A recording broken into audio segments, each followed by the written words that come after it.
ये कथा उज्जैन के राजा मुंज और उनके ज्येष्ठ भाई के पुत्र भोज की है।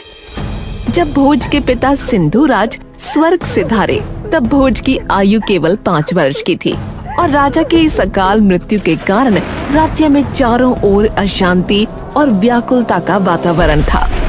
मंत्री जी, युवराज मात्र 5 वर्ष के हैं। उन्हें राजपाट के कर्तव्यों और उत्तरदायित्वों से भला कौन अवगत कराएगा? और जब तक युवराज उपयुक्त आयु अवधि में नहीं आ जाते, तब तक उन्हें ये राजपाट सौंपा नहीं जा सकता। विषय तो ये चिंता का है। आप बिल्कुल निश्चिंत हो जाएं महामंत्री जी। युवराज जब तक 15 वर्ष के नहीं होते, तब तक इस राज्य का उत्तरदायित्व मेरा होगा। अपने भ्राता के शीश पर हाथ रख मैंने ये सौगंध खाई थी। आपका ये निर्णय तो अत्यंत सराहनीय है। निसंदेह अगर राज्य की बागडोर आप जैसे दानवीर और तपस्वी के योग्य हाथों में हो, तब तो राज्य में किसी को भी चिंता करने की कोई आवश्यकता है ही नहीं। और जब युवराज भोज का लालन पालन आप जैसे त्यागी और तपस्वी राजा की छत्र छाया में होगा, तो वे अवश्य एक महान राजा बनकर उभरेंगे। निसंदेह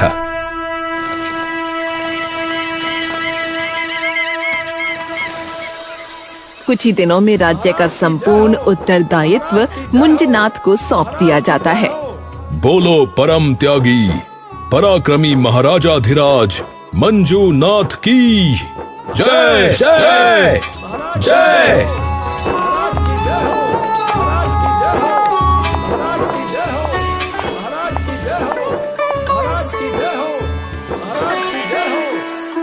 मैं मंजूनाथ अपने ज्येष्ठ भ्राता सिंधुराज और मालवा राज्य की प्रजा के हर व्यक्ति को साक्षी मानकर ये प्रण लेता हूँ कि इस क्षण से अपने अंतिम क्षण तक मालवा राज्य के हर व्यक्ति की सेवा सच्ची निष्ठा और निस्वार्थ भाव से करूंगा।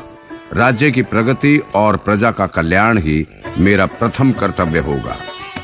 बोलो महाराज मंजूनाथ की जय हो जय हो जय हो जय हो जय हो जय हो।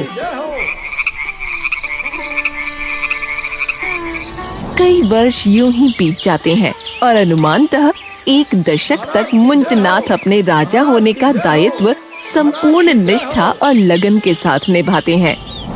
महाराज, 2 माह पश्चात युवराज भोज पूरे 15 वर्ष के हो जाएंगे, तो हमारे स्वर्गवासी महाराज की इच्छा अनुसार तो अब युवराज के राज्य अभिषेक का समय निकट है।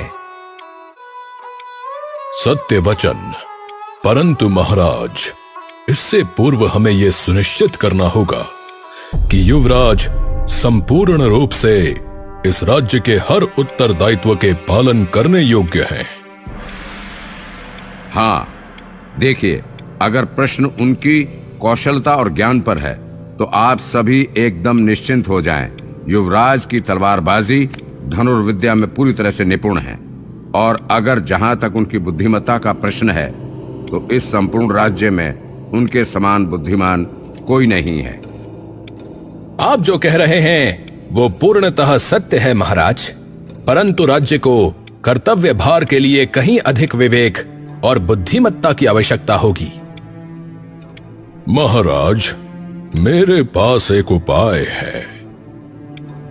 कैसी तरकीब? महाराज, क्यों ना हम हमारे ज्योतिषाचार्य को बुलाकर उनसे जाने कि युवराज अभी इस उत्तरदायित्व के लिए संपूर्ण रूप से तैयार हैं या नहीं। सत्य कहा महामंत्री जी।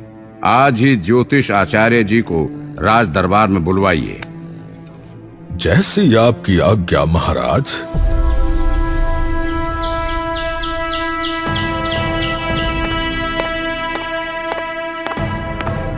महाराज की जय हो। आइए आचार्य जी। जी महाराज, बताइए मैं कैसे आपकी सहायता कर सकता हूं?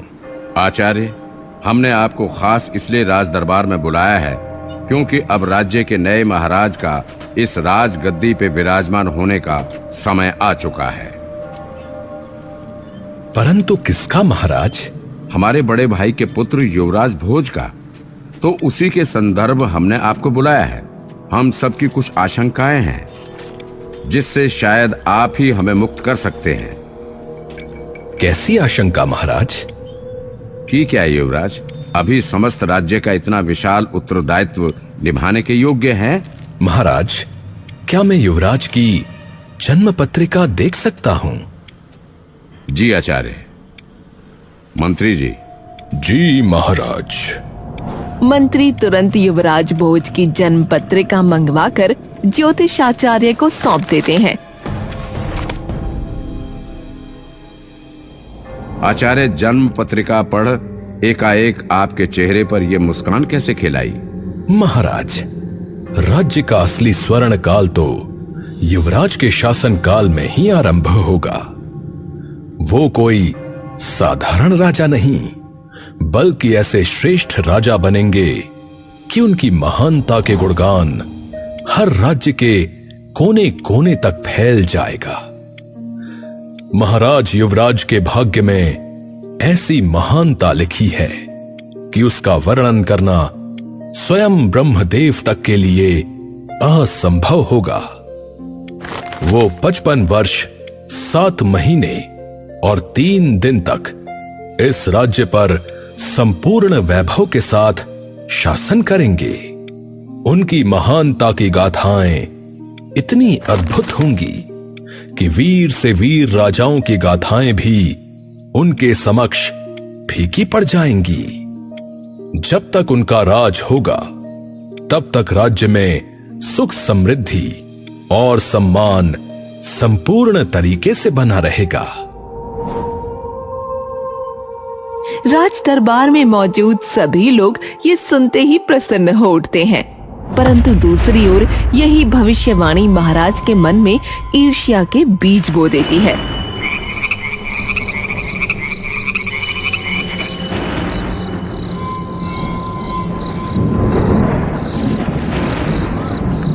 वो 55 वर्ष 7 महीने और 3 दिन तक इस राज्य पर संपूर्ण वैभव के साथ शासन करेंगे।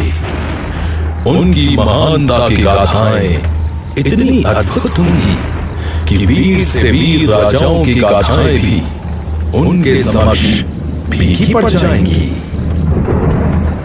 इसका मतलब मैं, मेरा पुत्र भी इतिहास के उन पन्नों में लिखे जाएंगे जिन्हें शायद कभी कोई खोल के भी ना देखे।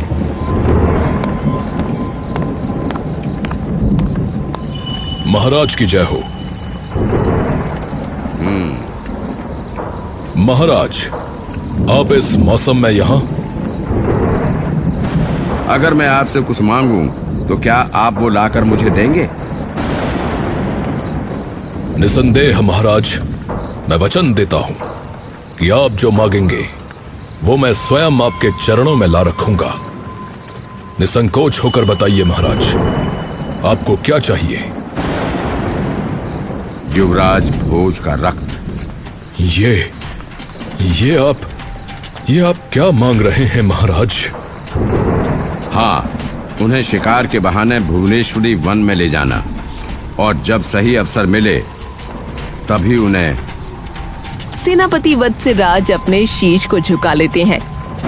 जैसी आपकी आज्ञा महाराज, परंतु उससे पहले आप मेरे एक प्रश्न का उत्तर दे सकते हैं। पूछिए। आपने भी उस दिन वो भविष्यवाणी सुनी थी कि युवराज का दौर इस राज्य का सबसे यशस्वी दौर होगा। उनका नाम इतिहास के पन्नों में स्वर्ण की स्याही से लिखा जाएगा। फिर ये निर्णय क्यों महाराज? और जिस किताब के पन्नों पर उनका नाम स्वर्ण स्याही से लिखा जाएगा, उसी किताब के किसी कोने में मेरा, मेरे पुत्र का, मेरे पुत्र के पुत्र का, मेरी सभी पीढ़ियों का नाम कौन सी स्याही से लिखा जाएगा, ये बता सकते हैं आप सेनापति जी?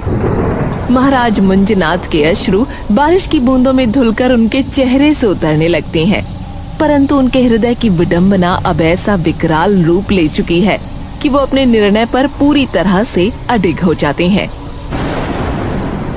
कल तक युवराज का रक्त आप मेरी तलवार की धार पर लगा पाएंगे महाराज।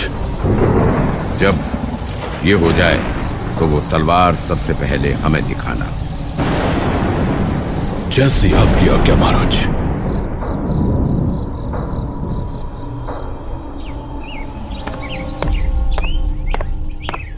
महाराज, मैं और युवराज आखेट के लिए जा रहे हैं, तो कृपया आज्ञा दीजिए। जल्द ही लौटूंगा चाचा श्री, और अब की बार भेंट में आपके लिए शेर की खाल लाऊंगा। ये सुनते ही महाराज का हृदय उनके अंदर धधकती आग में मानो झुलस सा उठता है, पर वो चुपचाप अपना हाथ उसके शीश पर रख देते हैं। आयुष्मान भव।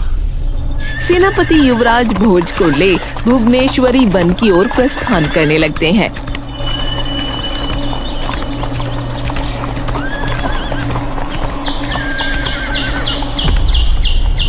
हमें इससे आगे अवश्य पैदल ही जाना चाहिए सेनापति जी। ऐसा क्यों? क्योंकि यदि हम घोड़ा अंदर लेकर गए तो हमारे पहुंचने से पूर्व ही आखेट तक हमारे घोड़े के पैरों की ध्वनि पहुंच जाएगी। बेहतर यही होगा कि हम वन के किसी ऐसे स्थान में छुपे जहां हमें आखेट साफ दिखाई दे। 14 वर्ष के बालक को आखेट का ऐसा ज्ञान? सेनापति वत्सराज और युवराज जंगल में घनी झाड़ियों के पीछे जा छुपते हैं। क्या हुआ युवराज? इस दिशा की ओर कोई जानवर बढ़ रहा है। हाँ? परंतु आपको यह कैसे ज्ञात हुआ? ध्यान से सुनिए, पैरों की आवाज, परंतु ध्वनि से लगता है कोई शेर ही है, क्योंकि कदमों की आवाज भारी है। भोज कुछ देर तक शांत वहीं बैठा रहता है और फिर तुरंत अपने धनुष में तीर लगाकर सामने की ओर दाग देता है। हाँ, परंतु सामने तो कोई नहीं।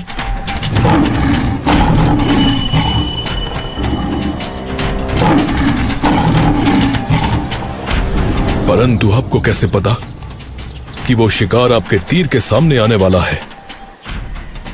इस दिशा में बढ़ती हुई पैरों की ध्वनि से। अद्भुत युवराज, अविश्वसनीय। सेनापति और युवराज उस शेर के पास चले जाते हैं। सेनापति जैसे जैसे अपने कदम आगे बढ़ाते जाते हैं, वैसे वैसे उनके माथे पर पसीने की रेखाएं बढ़ती जाती हैं। और तभी युवराज का ध्यान सेनापति के भय से कांपती देह और शर्मसार आंखों पर चला जाता है। क्या हुआ सेनापति जी? सेनापति वत्सराज कुछ देर के लिए वहीं मौन हो जाते हैं। आपको चिंतित होने की कोई आवश्यकता नहीं है। जो आपके हृदय में है वो आप स्पष्ट रूप से कह दीजिए। आप मुझे अपने पुत्र समान ही समझिए।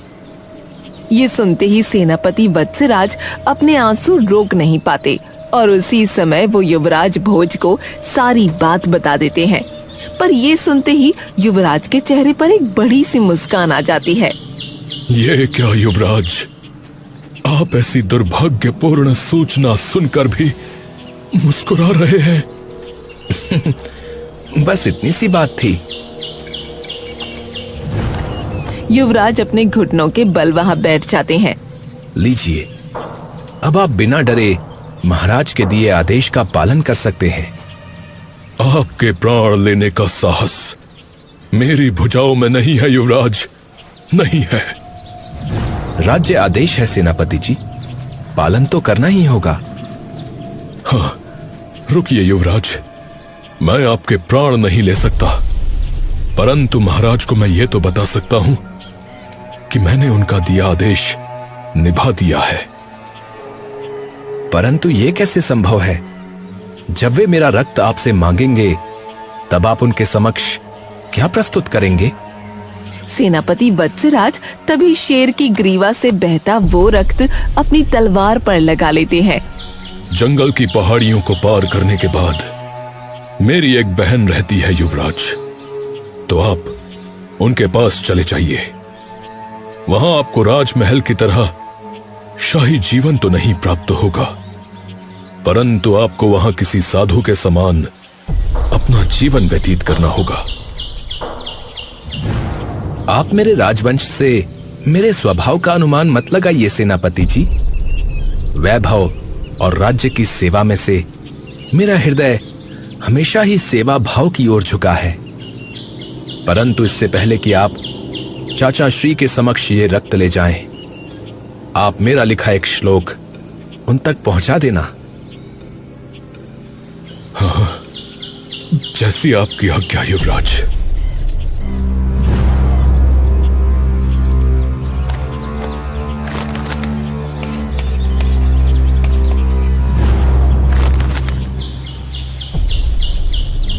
ये श्लोक आप मेरे चाचा श्री को सुना देना और साथ ही इसका अर्थ भी उन्हें स्पष्ट कर देना। उस श्लोक को पढ़ते ही सेनापति वत्सराज के चेहरे पर एक मुस्कान आ जाती है।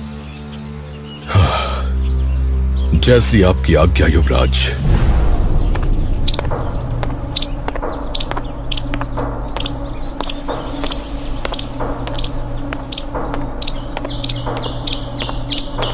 सेनापति तुरंत उस श्लोक को ले महाराज के समक्ष चले जाते हैं। आपका आदेश पूरा हुआ महाराज।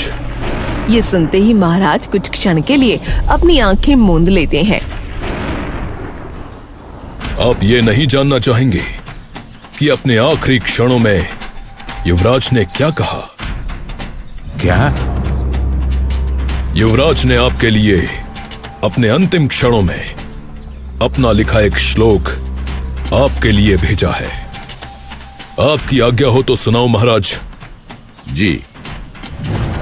मंधाता च महीपतिः कृत युगालंकार भूतो गतः सेतुर्येन महोदधौ विरचितः वक्कासावदशाननः अन्ये चापि युधिष्ठिर प्रभृतयो याता दिव्याम दिव्यम।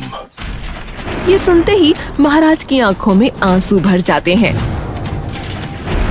अगर इसका अर्थ आप नहीं समझे हो महाराज, तो उसकी भी व्याख्या मैं आपको स्पष्ट कर देता हूं। इस पृथ्वी पर कई श्रेष्ठ राजा जन्मे, परंतु अपने अंतिम क्षणों में किसी के हाथ कुछ नहीं लगा। जैसे महान राजा मानधाता, परंतु उनकी जब मृत्यु हुई तो वो भी खाली हाथ चले गए। दशानन रावण, जिससे तीनों लोग कांपते थे, वो भी खाली हाथ चले गए। यहां तक कि युधिष्ठिर जैसे धर्मराज भी इस पृथ्वी से खाली हाथ चले गए। परंतु मुझे आप पर पूरा विश्वास है कि जब आप जाओगे तो ये सारा राजपाट, ये सारा वैभव, ये राजगद्दी सब आपके साथ जाएगी।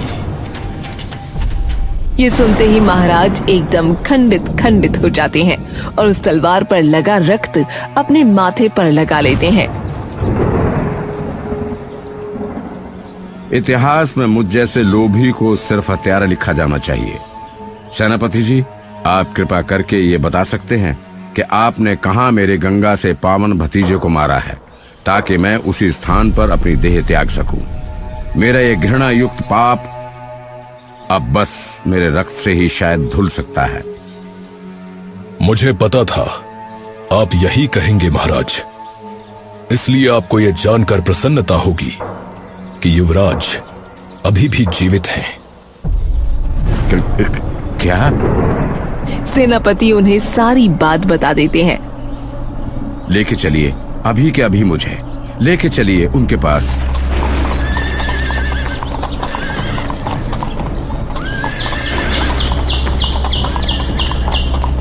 सेनापति तभी महाराज को अपने साथ ले युवराज भोज के सामने आ जाते हैं। क्षमा कीजिए युवराज, आज शायद स्वर्ग में बैठे मेरे भ्राता भी मुझसे रुष्ट होंगे। आप बड़े हैं चाचा श्री, तो कृपया मेरे समक्ष हाथ जोड़कर मुझे लज्जित ना करें। और जैसी आपकी इच्छा थी वैसा ही तो हो रहा है। मैं तो अब वैराग्य का जीवन अपनाने जा रहा हूं, तो आप चिंता मुक्त हो राजपाट संभालिए। नहीं, राज्य को संभालना केवल आपके भाग्य में लिखा है।